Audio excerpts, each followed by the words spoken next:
Сотрудниками МВД России в Красноярском крае и Республике Саха-Якутия проведены мероприятия по пресечению незаконного оборота драгоценных металлов.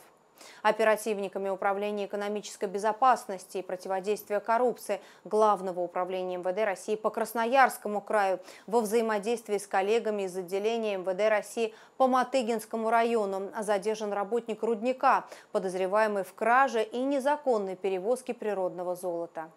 В ходе оперативных мероприятий совместно с сотрудниками госавтоинспекции был остановлен автомобиль злоумышленника.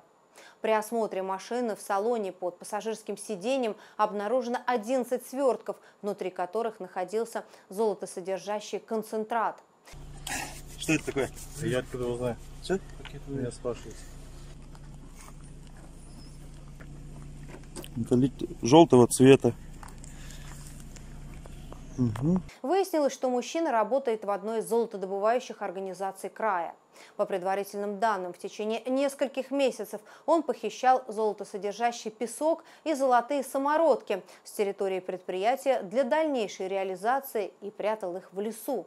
Согласно результатам экспертизы, стоимость похищенного составляет 8,5 миллионов рублей. Я возвращался с работы с Васильевского рудника. Ехал домой в город Красноярск, и по дороге, не доезжая Раздольнска, поселка Раздольнска, меня остановили сотрудники ГАИ, с ним были еще полицейские. И, получается, остановили меня и в ходе осмотра моей машины обнаружили у меня золото. Откуда у вас золото? Ну, я работал на Васильевском руднике и, получается, периодически брал золото. Следователями ОМВД России по Матыгинскому району Красноярского края возбуждены уголовные дела по признакам преступлений, предусмотренных статьями 158 и 191 Уголовного кодекса Российской Федерации. А в Республике Саха-Якутия сотрудниками дорожно-патрульной службы на 252-м километре федеральной автомобильной дороги Колыма была остановлена иномарка под управлением жителя Магаданской области.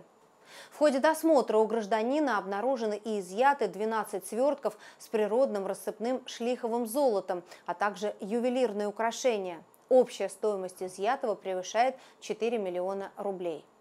Мужчина пояснил, что направлялся на личном автомобиле из Магаданской области в Краснодарский край, где планировал продать природный драгоценный металл.